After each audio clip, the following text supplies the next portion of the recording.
Exciting topic to talk about tonight. We've been waiting for this. We knew this information was coming, and we've known this for quite some time, but we finally got it. And so we are so excited to share some new research studies. That's right. We always love it when new studies come out, right? And especially when it's right up our alley, especially when it's to do with muscles and peptides. That's right. And especially when it has to do with our products, right? Yes. So it's good stuff. So let's get started. We got a lot of really neat stuff to share with you, and some new findings, some new things that I think you're going to be, or we think you're going to be really excited about. And so if we could pull up our slideshow, we'll get started, and let's get going. All right.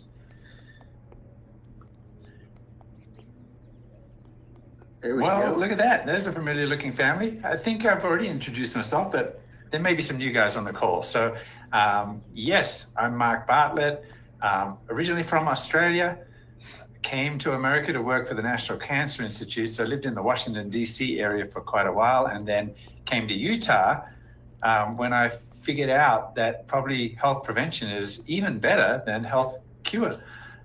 So I've been in this area in Utah, the mountains of Utah, for about 30 years. And here we are. It's last autumn. My beautiful wife and two of my children, two of the youngest ones. So over to you. All right. So here's my beautiful wife as well. Been married for about 30 years. And, you guys know I'm the Vice President of Research and Development here at Make Wellness, and just could not ask for a better situation, getting to work with Dr. Bartlett and Brett, our science. So good here. Yeah, it really is. And then, of course, Justin Prince, Truman Hunt, Tyler, our in-time, Justin, Sarah, Mandy, our entire team is just so phenomenal. And Casey and Brett, and you guys have met most of those guys, and I'm just excited to be here. It's a really good culture here. It is. Yeah. Did we not have fun? Oh, yeah. And I think if any of you came to Orlando, you kind of saw that it's not just a corporate culture, but it's just a countrywide culture, isn't it? It was an amazing event with amazing, friendly people, very supportive. Yep. One thing I have to say about, and one comment I want to make about the culture of this company is this company, the entire company, like every single person in the company has adopted the characteristic and just the mentality of Justin Prince. We really have. Think about that. Yeah. He's such a motivating, hardworking, get after it, make it happen, fun kind of guy. And it really is all about being successful and helping other people be successful. And this entire company has adopted his personality. Yeah, you've known Justin for years, right? I have. I actually met him for the first time when I sort of was exploring this company, Make Wellness, to see if it was a good fit. And yeah, he's a really heartfelt kind of guy, isn't he? Like he is. He's not just about business, but his whole motivation is about helping people to improve their lives, both health and financially. And he just is able to connect with people. Yeah, he truly does live that. You hear that saying, if you help enough people get what they want in life, then you'll get what you want out of life. And he just exudes that mentality right there. It's a great thing to see. Yeah. And that's why we're here. That's why we're here. Because we don't really need jobs at our age, right? We're living a good life. But like worst thing you can do is sort of give up on your motivations and dreams. And our whole lives, I think, I know your story, you know a bit of mine. Yeah. Like if you can help people improve their lives and enjoy and have fun while you're doing it, then you're in the right place. It is. It's all about helping others and educating others and teaching others and helping them build a life that they can be proud of. And that's what it's about. So, okay. So a little bit about that, but let's get back to our presentation now. Yeah, let's talk about this study. It's always so exciting when new data comes out. So just kind of go ahead with did you see it? There's our disclaimer. I counted 1, 2002, 2003. We're good. Rain's happy.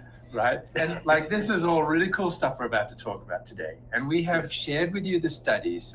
Today, no surprise, it's going to be about muscle. It's going to be about peptides specifically for muscle, and the Peptide and from the fava bean, and all that's in there.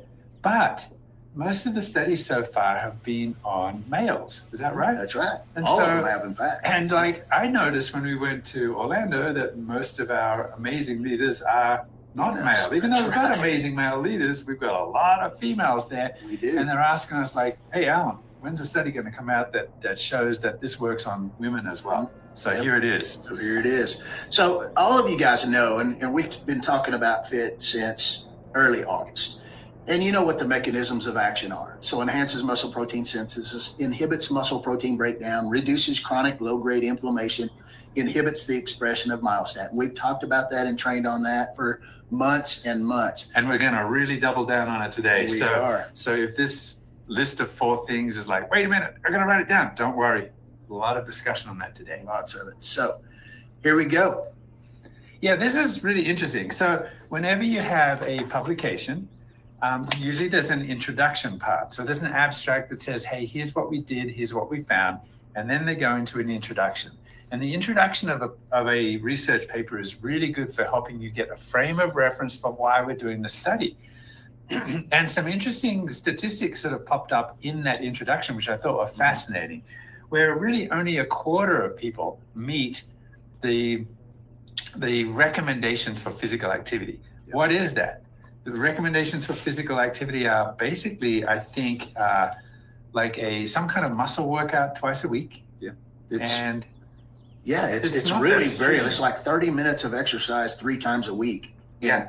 And so it's a really, really low recommendation. It's not something that I would recommend because I don't feel like it's enough. But if you look at this right here, this is what's scary about it. Like you said, only a quarter. Yeah. But look at this 6.8% on the resistance training side. Only 6.8% of the adult population of the USA. Yes. Right? That's not a lot. You wonder why we have such a high prevalence of sarcopenia and muscle or metabolic fitness related chronic illnesses. There it is right there. And, I know we've only got an hour today, but just digging into that a little bit, like, does that mean if you need to sort of, if you're one of the 6.8%, congratulations. But if you're not, I kind of don't blame you, because what does that mean? Does that mean I have to join a gym and go lift weights? What does that mean? Not necessarily. You not necessarily have to go to the gym and lift weights. I mean, there are some things that you can do at home in an at-home fitness. It's super inexpensive to go grab you a couple of sets of dumbbells, and you can do all kinds of resistance training. But one of the things that we've been talking about is air squats. Right. How simple is it to do, say, 5 sets of 10 air squats throughout the day and get? And we're just talking about my head's going to disappear, right? Yeah. But my feet are shoulder width apart, and I just kind of go down. And back up again, right? Yeah. That's an air squat. That's an air squat. It really and I can is. Actually kind of, after 10 or so of those, I can actually feel it on my quadriceps. Yeah, right? Yeah. Well, you think about that. Remember what we're always talking about, myokines. And myokine secretion by our muscles. And what myokines are is they're these chemicals that are secreted. And we're going to have more of a discussion on this later, because there's some significant information that we're about to talk about regarding myokines. But myokines are chemicals that are secreted by contracting muscle. And that's the operative term, contracting. So when we're walking. Especially under some resistance. Resistance, right? Yes. And now, so, when you're doing that air squat, you're going down in your squat or pushing up against a wall or go between 2 doors and push on the door jambs.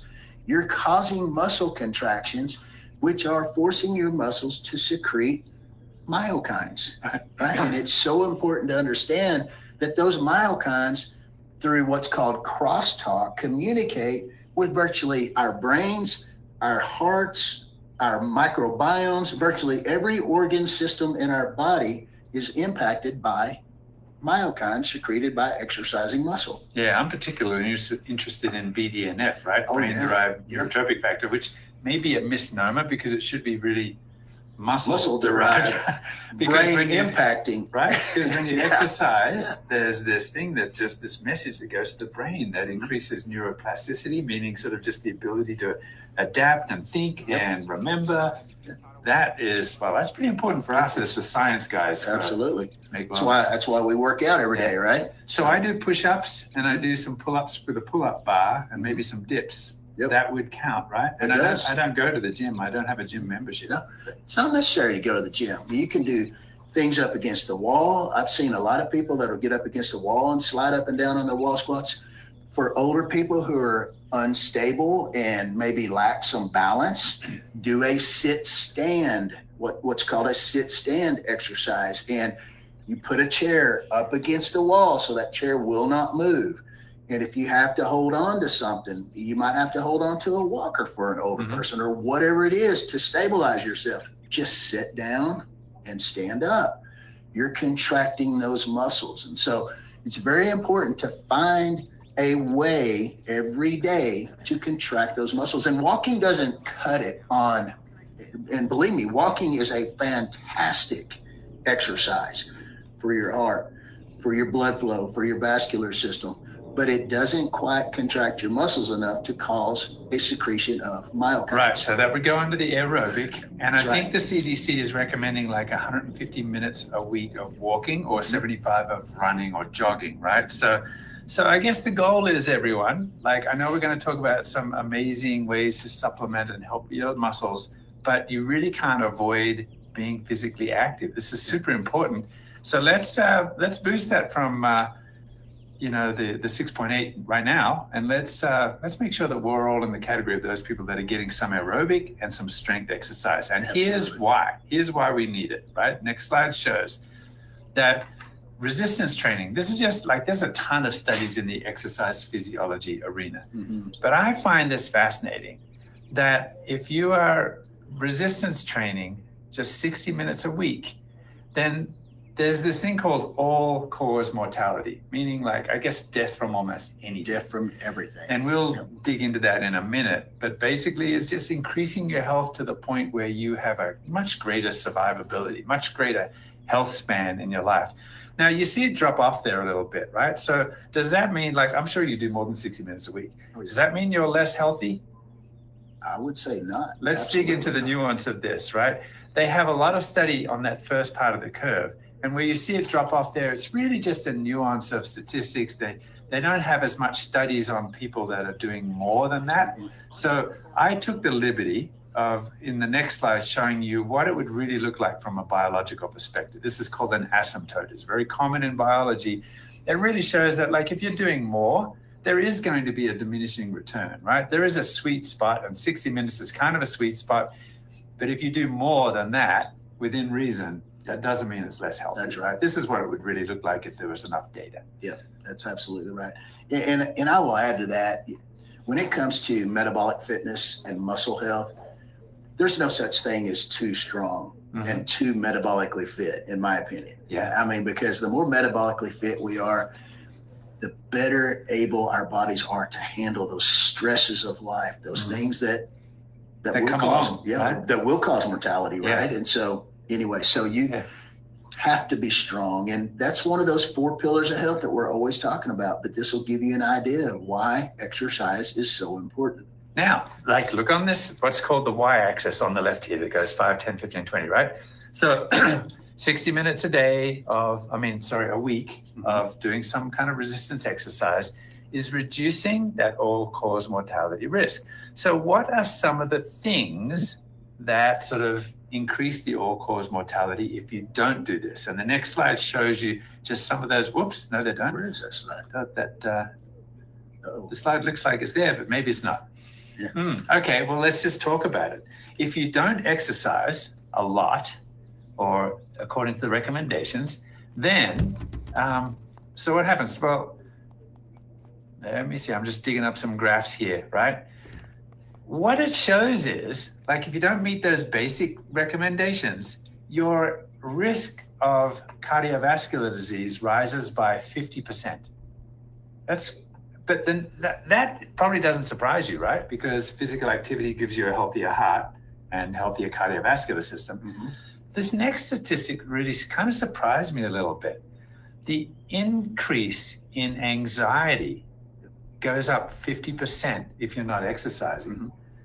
Does that not show how important exercise is to Yeah. mental health? Yeah. And remember, we talked about BDNF and these myokines. There's probably others. I'm not familiar with them all. You're an expert in this area. Yeah, there's a lot of other myokines, and in fact, we're going to talk more about myokines at the end of the presentation on one of the slides. Right. But myokine expression impacts every organ system in the body. This is a perfect example of that: cardiovascular disease, anxiety, metabolic fitness, and type 2 diabetes. Right. And I mean, it seems like the statistics are through the roof right now. I mean, post-COVID, it really sort of shine a light on mental health. And I deal a lot with youth and young adults that are sort of college age, and they're very open right now about sort of their stress and anxiety.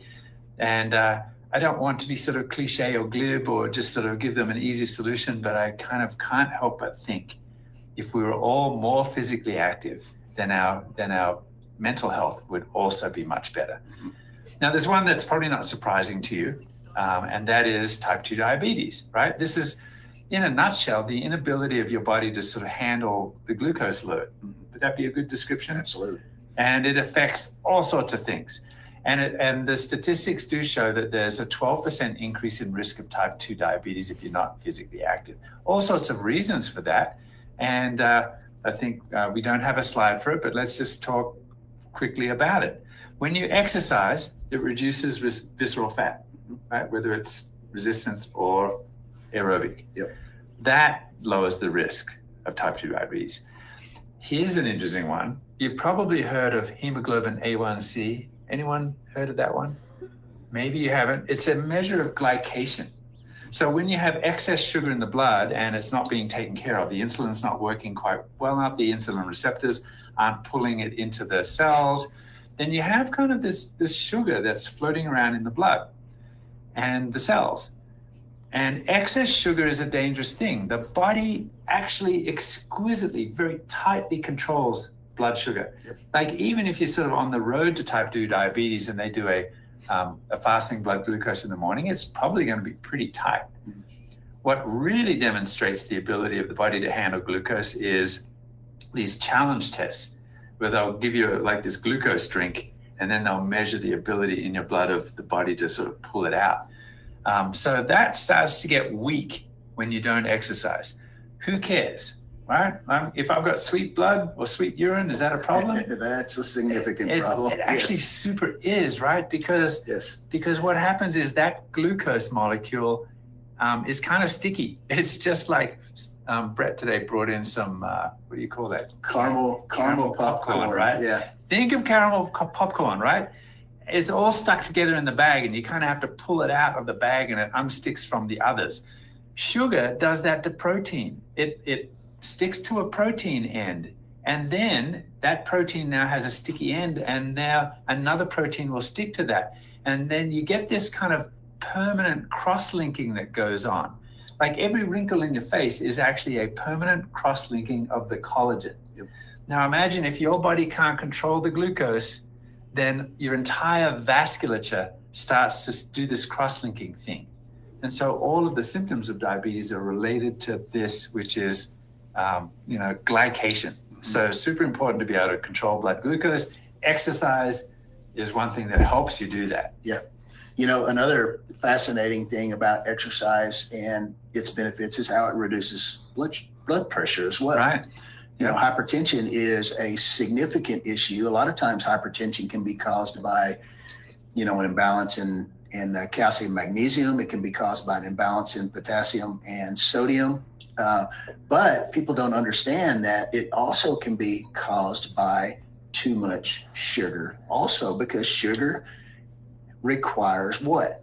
It requires sodium through a sodium glucose transport system to actually be carried into the cells. And so with that sodium requirement for glucose uptake, too much glucose causes sodium to be basically taken and used for that one purpose right there. And so it causes an imbalance in our sodium potassium levels and causes our blood pressure to go up. Yeah, isn't that crazy? So it's maybe even more important than the amount of salt that you get in your diet is the ability of your body to control that level. Yeah. So who would have thought that exercise would have such a huge impact on all of these things? It's pretty interesting, isn't it? It is.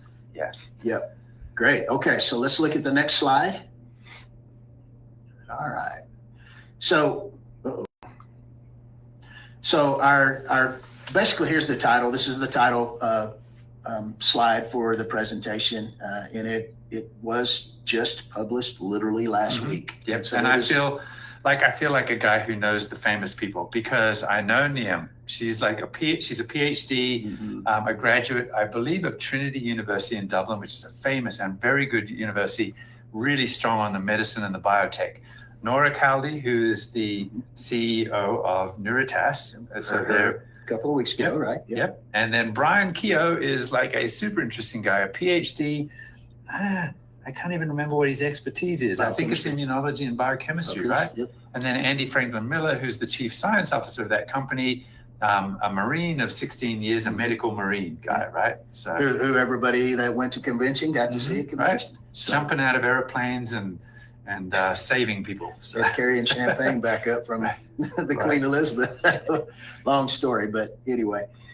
So here's the abstract. One of the things about this abstract that's really important, and we're going to talk about all the results in the secondary main outcome measures, secondary outcome measures, the results, so on and so forth, conclusions. But look at the participants. The participants in this study, 72 healthy men and women. Yes, aged 19 to 40, 1-to-1 ratio of men to women. So very significant that we've got our first real study with women. Now, the next thing says exclusion. Did you know that these studies are very exclusive and inclusive?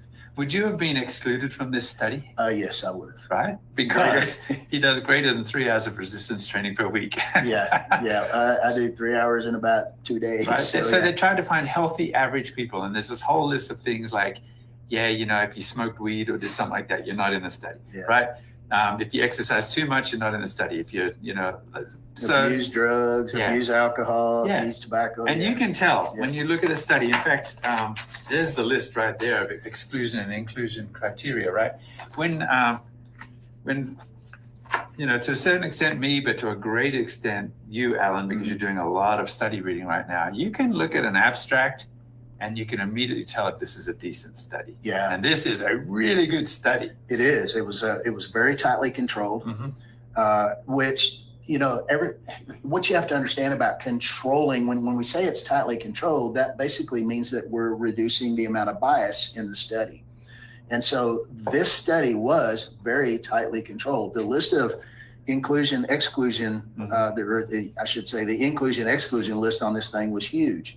And so when you reduce those confounders, those things that can introduce bias into the study, you actually improve the strength and validity of the study. It's very, very important. Right. So this was a very well done study. Let's dig into it a little bit. Show you what they found. Absolutely. So what is already known about this topic? Something we've been talking about for months and months and months, right? And please excuse the English spelling that occurs throughout. Aging, I think we dropped the E in America, but this is stuff that we've shared with you many times before, right? What is currently known. As a population, muscle loss is a hallmark of aging, but it doesn't need to be, right? We keep talking about that, but we look at our aging parents and we say, wow, they're getting kind of skinny. And that is associated with frailty, right? And like I have a motto in life, actually, which is to die young, as late in life as possible. That's right. And what that means is, what that boils down to is, for my whole life, I'm going to focus on having enough muscle so that I have mobility and general health, right? I think the average American who's 70 years old can't lift a 10-pound bag of sugar. I know, it's crazy, isn't it? Yeah. So and it doesn't have to be that way. We kind of look at aging, we think, well, that just happens as you age. And what we're learning now is, no, there are ways to resist aging. And that just is a matter of don't act like an old person, act like a younger person, exercise and do all those things. Yeah, if you ask most people over the age of 70, they just think that loss of strength and loss of muscle mass is an inevitable part of aging, and that's absolutely false.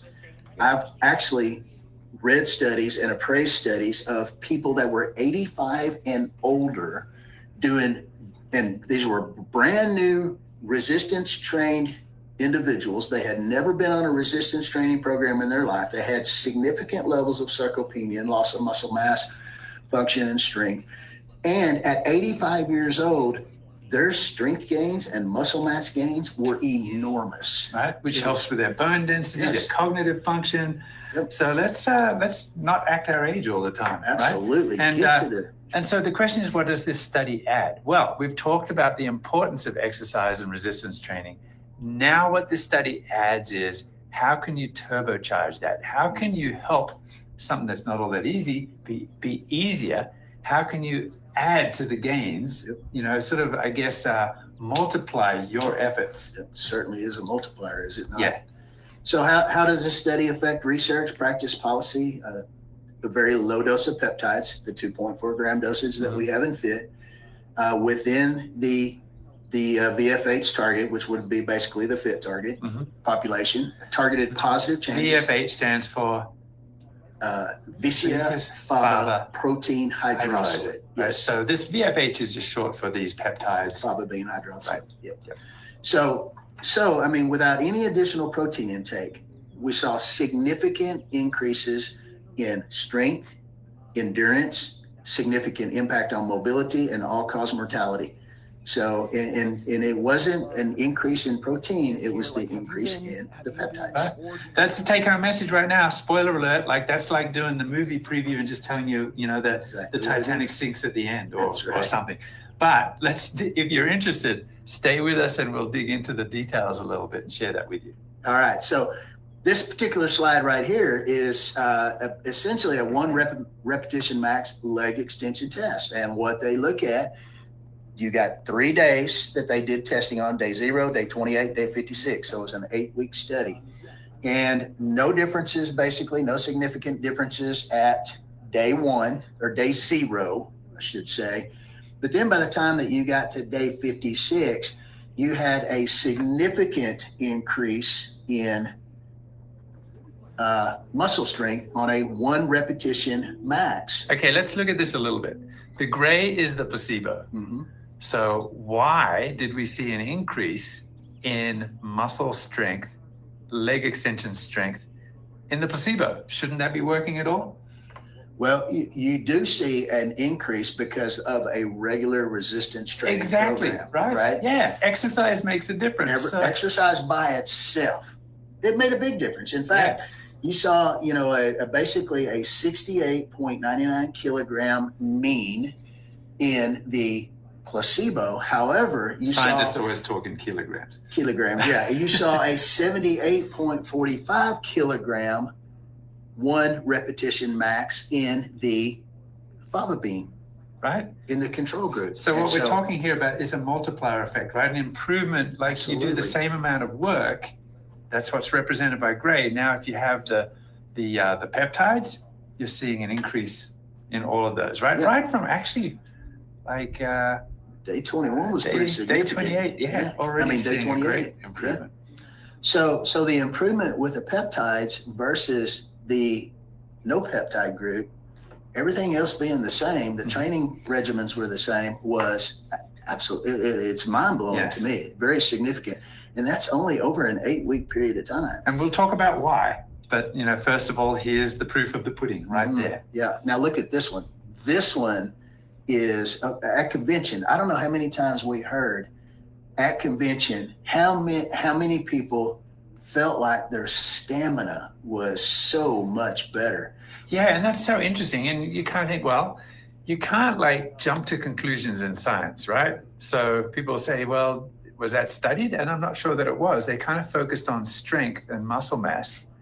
So this study, what it adds is they had a stamina or what would you call it? An endurance kind of aspect to this study. That was one of the secondary set endpoints that they were looking for. Yep, they did. And the ultimate outcome was that the peptide group had a 21.6% greater increase in stamina and endurance over the non-peptide group. Now, how did they measure that in the study, Alan? They measured it number of reps to exhaustion. Basically, what they did was they took the 1 rep max. Meaning like you're doing the extension with the weight, right? Yep. So they took that, reduced it to 80% of the weight to 80% of the 1 rep max.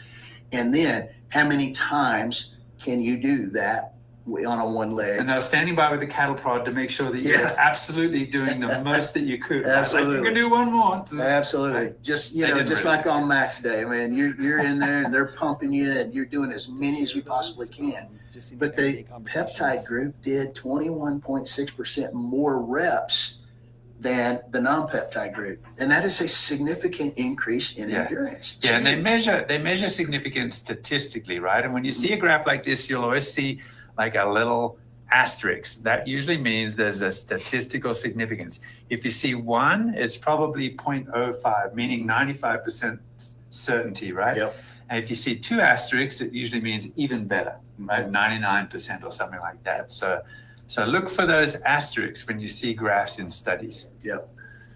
So the next slide talks about this. Now this is, to me, this is one of the most significant findings of this study. And this is bone mineral. You love that word. Yeah. This is bone mineral content. Yeah. This is huge, Dr. Bartlett. This is huge. We have 80% of our women in this company, 80% of our affiliates in this company are women. Bone mineral density is of primary concern, okay? We saw over an 8-week period of time, I want you to look at this last paragraph over here on the right where it says, oops, I'm sorry, I hit the wrong button there.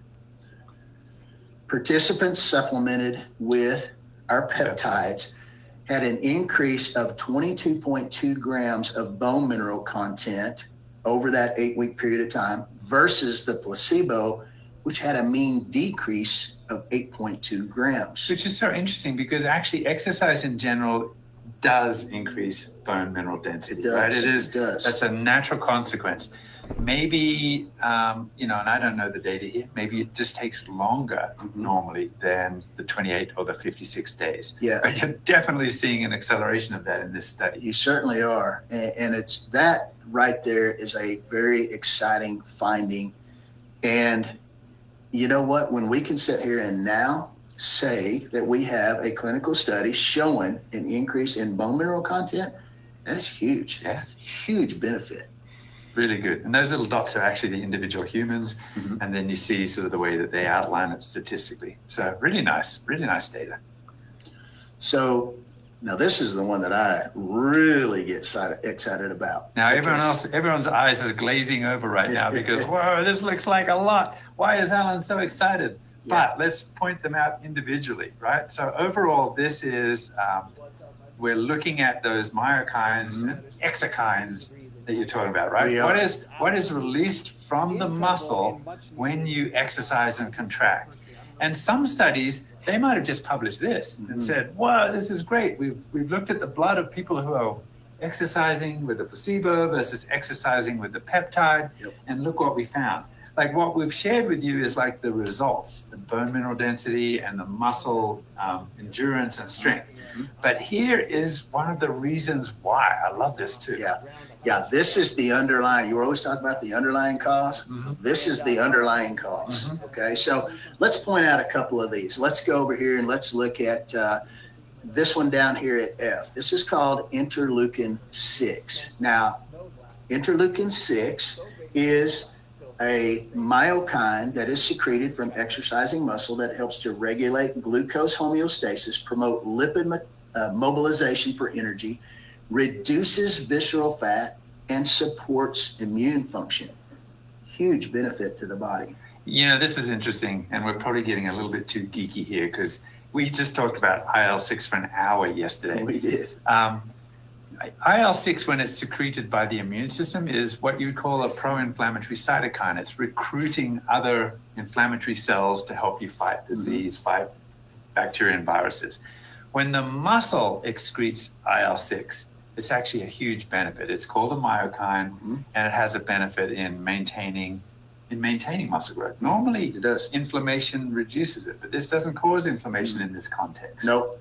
It, like I said, I mean, one of the most powerful benefits of interleukin-6 from exercising muscle is glucose homeostasis. Yeah. It's a huge benefit. Okay.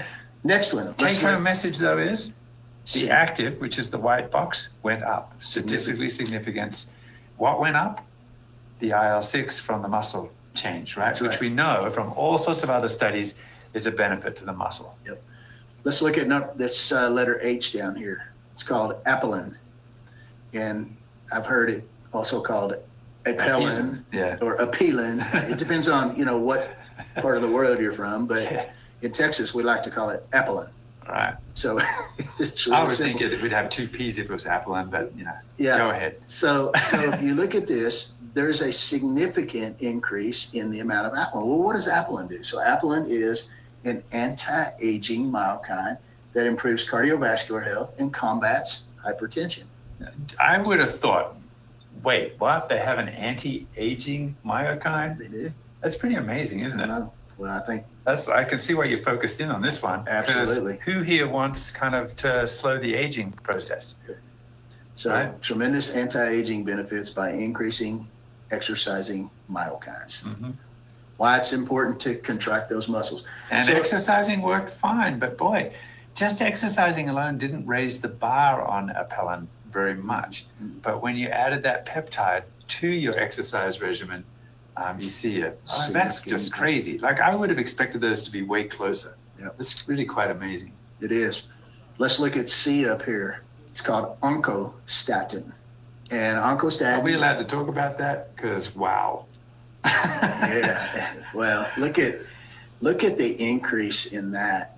If you look at the two graphs side by side, those are called box whisker plots. But if you look at those, there's a significant, and you've got some outliers up here that had tremendous increases. I'd love to see if there were men or women up there. Yeah, I would too. I'd love to see that data for sure. They should have like pink and blue. Is that stereotypical? And well, it sure would help, designate the actual data for sure. But if you look at oncostatin, what oncostatin does is oncostatin promotes muscle repair, enhances insulin sensitivity, supports fat metabolism, reduces chronic inflammation, contributes to overall metabolic and tissue health. It also plays a role in bone maintenance, cardiovascular health, and cancer modulation, making it a key player in exercise-induced systemic benefits. Let me just point something out here. So you've, IL-6, oncostatin, apelin. What are these? They're actually not steroid hormones. They're actually peptide-based messengers. Isn't that interesting? So some of them are proteins. They're a bit bigger than peptides. Some are peptides. So this actually highlights, again, what we've been sharing with you for weeks or months is that, the text messaging that goes on between the cells in the body, it's all about peptides and proteins. Yep. It's like the direct path. Yeah. Let's look at one more because this one has to do with bone mineral content, and it's G down here, osteochondrin. Okay. And I want you to look at the two box whisker plots that we're looking at on the right side. There was very little. In fact, there was actually a negative reduction in the placebo. You can see that right there. That might be why we had the negative reduction in the results. But we had a significant increase in the peptide supplementing group. And so what is osteochondrin? It's a myokine secreted by skeletal muscle during exercise that plays a critical role in promoting bone growth and remodeling.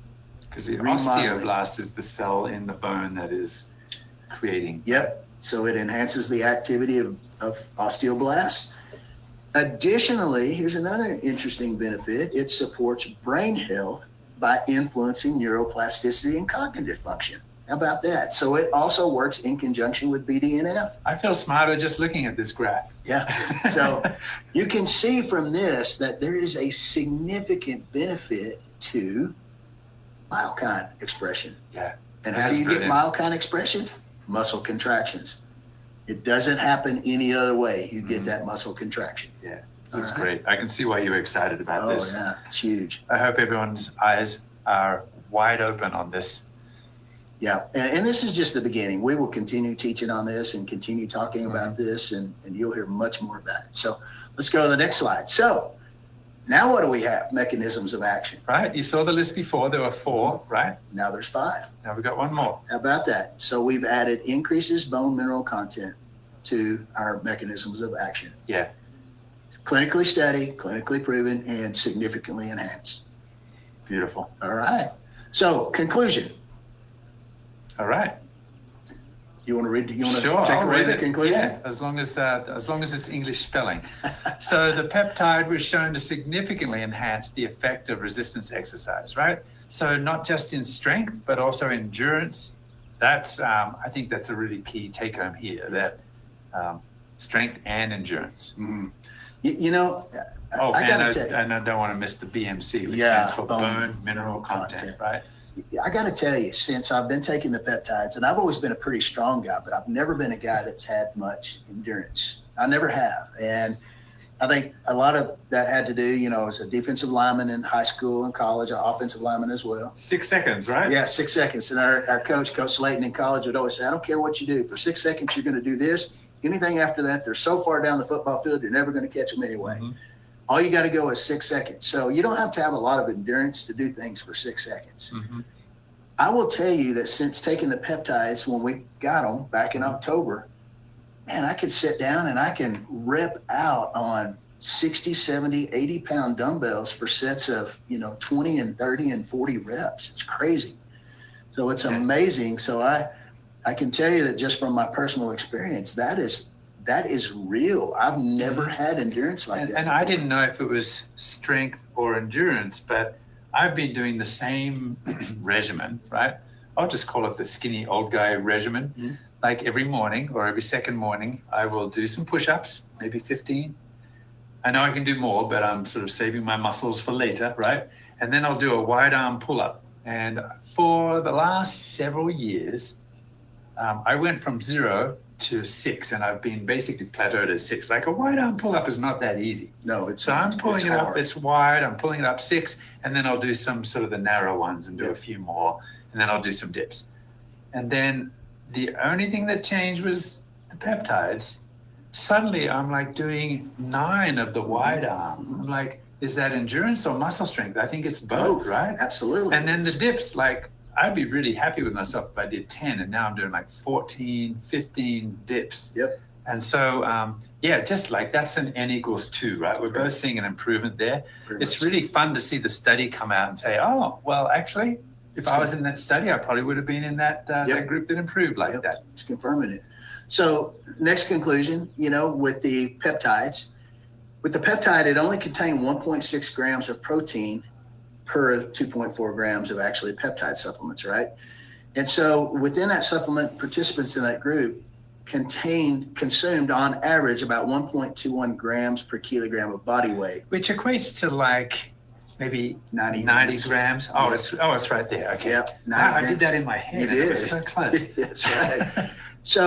So you can see that the contribution of the protein content, because that's something that somebody might say, well, it was just the protein, adding the additional protein. Well, no, not really, because you're only talking about 1.74% of the total protein consumed came from the peptides. Yeah, so it's not just the amino acids and the protein that's in the peptide. It is the peptide acting as a messenger. That's what it says. That's right. And so if you look at the next conclusion. Right. Therefore, the bioactive peptides within the peptide matrix offer the ability to use the peptide as a supplement to target positive changes in strength. And it's really nothing to do with the protein intake so much. Nope. So in fact, it even suggests that you don't even have to augment your total protein. So what does that say? I mean, ultimately, the ultimate conclusion is that this raises the possibility of a significant impact on all-cause mortality and longevity, getting more out of existing nutrition and providing a positive benefit to foods containing peptides. So I love it. Yep. So that's the conclusion of the study. And think about it, guys. You're adding the FIT, you're taking it. FIT is our foundational product. FIT should be where everybody starts. Now, if somebody's allergic to fava beans, which people can be, people can be allergic to anything, then you wouldn't use Fit, of course. And we understand that. But if you've got somebody that is new, and it doesn't matter if they're in their 20s or 30s or 50s or 80s, Fit should be where we start with our foundation. Build the foundation. Yeah. Now, the best product would have the exact amount or more of the ingredient of the fava bean hydrolysate, right, as shown in the study. And so, yes, I can assure you, right, that we have that clinically proven amount in the product. Yep. And we have other ingredients as well. And really that's based on the fact that we know what's happening. When that peptide binds to that receptor in the muscle that sort of starts to enhance growth, right, there's a downstream effect. It goes through the mTOR pathway for the geeks, but basically then a whole bunch of other things have to happen, right? There's a building muscle that's happening. There's stuff happening with an increase in the number of mitochondria, all of those things. So as biochemists, that's what we think about too, is like, let's make sure that this is not a limiting thing. Let's make sure you've got all the nutrition that you need so that those downstream effects can happen, so that, okay, so the peptide will turbocharge your exercise program, but the downstream effects should also be taken care of so that you can turbocharge the peptide. That's right. That's what we hope to do. Yep, that's right. So pay attention to what you're doing. Get some muscle contractions in. Make sure you're utilizing every tool that your body provides for you, okay? Fit is one of those tools. Our supplement systems are one of our tools. Make sure you're taking care of your sleep. Make sure you're taking care of your diet. You're eating enough protein. Make sure you get enough exercise, right? And aerobic exercise, guys, doesn't cut it, right? That's what we need it, but it's not going to do the myokine magic that That's you right. see today. So you got to start doing those resistance exercises. And look, the fact of the matter is, we can sit here and do 10 air squats in about 30 seconds. So if I was to tell you that 2.5 minutes a day of air squats could benefit your body, is it worth the 2.5 minutes of your investment? Absolutely. I would say. Absolutely. And like, we're on the 3rd floor here. Very rarely take the elevator. Just take the stairs. That's giving you those quads a workout. And what was it your friend said? 3 seconds? You had 3 seconds? a step. That's right. It's not a guarantee, but that's my motto. 3 seconds of life. 3 seconds of life. Add it to your life. Every step. So anyway, well, guys, thank you. Anything else we want to touch on? Or? No, it's been a pleasure to join you again this Thursday night. Thank you for joining us. And we look forward to seeing you again soon. And what should these folks do after the meeting? Get back with the people that got you on the meeting. If you have any questions, make sure you get to customer service and ask those questions. We're here to help you guys. And so we love you. We thank you so much for joining us tonight. Every Thursday night, we're back. And we'll see you again soon. We'll see you then. Y'all have a good night.